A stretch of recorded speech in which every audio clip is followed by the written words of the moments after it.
Don't make these costly mistakes when buying a home here in Crestwood. Buying a home is very likely one of the largest financial decisions you will make in your life, and there are so many mistakes that you can make in the home buying process that can cost you thousands of dollars. I'm Brian Kelleher, a local realtor with Keller Williams Realty in Crestwood in Birmingham, Alabama.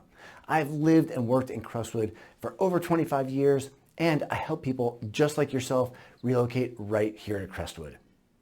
It's my job as a real estate agent to help my clients avoid these costly mistakes when buying a home in Crestwood. So what do you need to know to avoid the pitfalls of buying a home in Crestwood? Well, one of the biggest mistakes people make when buying a home in Crestwood is, believe it or not actually visiting Crestwood or seeing the home in person.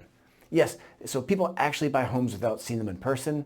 And while I've successfully helped people navigate doing this, and at the end of the day, they were perfectly happy with their decision, every time I get a call from someone who's interested in purchasing a home that they haven't visited yet, my heart drops a little bit, and I ask them if there's any way they can work out coming to Crestwood to see the house.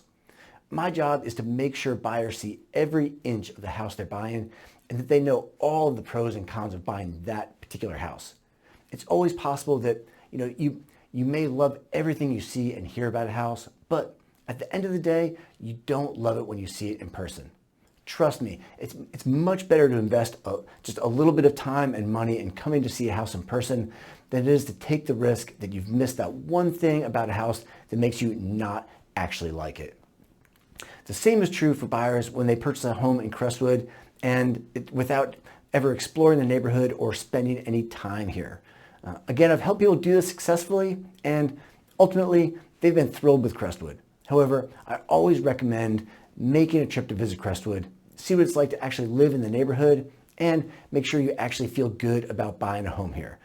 It's important to spend some time, see what your commute might be like, maybe have a coffee at the coffee shop, Red Bike Coffee, visit the schools, or just get a feel for Crestwood in general. While all the great videos we put out can be really helpful in gathering information about Crestwood and the homes for sale here, it can't replace visiting in person. Of course, you'll love Crestwood, but there's no substitute for seeing it yourself. The next mistake people make is buying the most expensive house on the block. You often hear about people doing the opposite of that, buying the cheapest, ugliest house on the street. And there's some reason to this, as you can put some time and money into renovations or curb appeal that can quickly raise the value of the house. What I'm talking about is the opposite of that. Buying a home that has been maybe totally renovated or flipped, but maybe the surrounding houses haven't been updated to the same extent. When the homes around you are less updated than the one you're buying, and also maybe they're smaller and ultimately just priced below the one you're buying, there's no guarantee that those homes around you are going to increase in value as much as yours, and ultimately you may not see much of a return on your investment. It may be just a fantastic house. However, if you're buying for a relatively short timeline, say 3 to 5 years, your house just may not appreciate as quickly as those around you. I recently showed some clients a home in Crestwood that they were absolutely in love with. It checked every one of their boxes, and it felt like it was their absolute dream home. The problem was that the surrounding houses and the others on the street just were not renovated to the same level, and this was just the most expensive house on the block. I told them that if this was their forever home or close to it, they would probably be okay. But if they were buying for that 3 to 5 year time frame, they should think long and hard about it. So ultimately, they decided to continue their search in Crestwood rather than the possibility of being stuck in a house that they had overpaid for. Okay, so the third big expensive mistake buyers make in Crestwood is not having the sewer line inspected. The sewer lines in Crestwood are old. There's no way around that. These old sewer lines were made from terracotta pipe or in some cases cast iron. And if the sewer line is original to the house, it is almost certainly past its expected life and will likely need to be repaired or replaced at some point. Even if a sewer line has been replaced or repaired by its current owner, it's still a good idea to have the sewer line inspected. You never know if the current owner has been caring for the sewer line properly or if the work that was done correctly.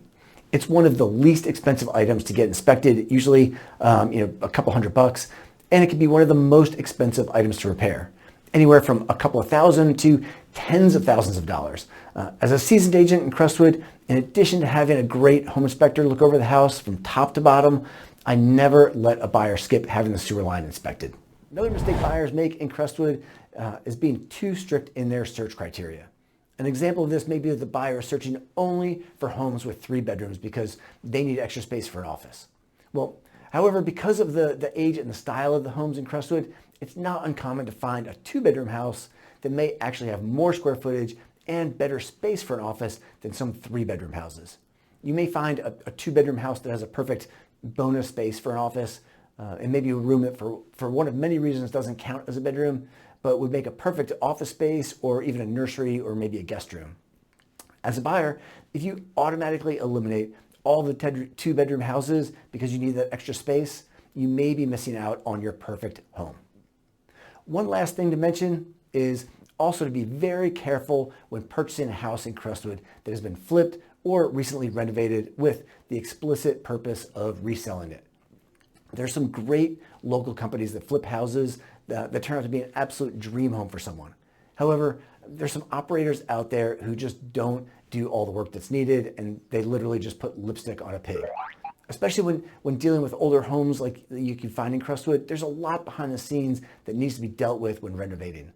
Plumbing, electrical, foundation are just a few of the things that can get covered up in a renovation or a flip. It's super important to have a great agent and a great home inspector that can make you aware of these things and help you identify them before you go through with buying the house. So just like you need a great home inspector, as you start to make one of the largest purchases of your life, you need a great real estate agent who can help you assemble a team to help you through the whole process. You don't want to hire an agent who isn't familiar with Crestwood, maybe has only sold 1 or 2 homes here, or worse, they just don't know about historic homes and all the pitfalls associated with buying one. You need an agent who has sold hundreds of homes in Crestwood and has seen everything that can trip you up. If you're moving to Crestwood, I would love to connect with you and get you in touch with my awesome team to help make this experience as easy as possible for you. A bad agent can cost you time and money, so make sure you look into who you're working with. So there you go. What are some of the mistakes you would look out for when you're buying a house, or that you would caution buyers against making? I would love to know. So please leave us a comment below. And if you're thinking of making a move to Crestwood, I want to be your real estate agent. My information is in the description and the comments below. So be sure to subscribe to this YouTube channel so you can be the first to know everything there is to know about Crestwood. And if you want to learn more about what you should know before making a move to Crestwood, be sure to check out these other videos.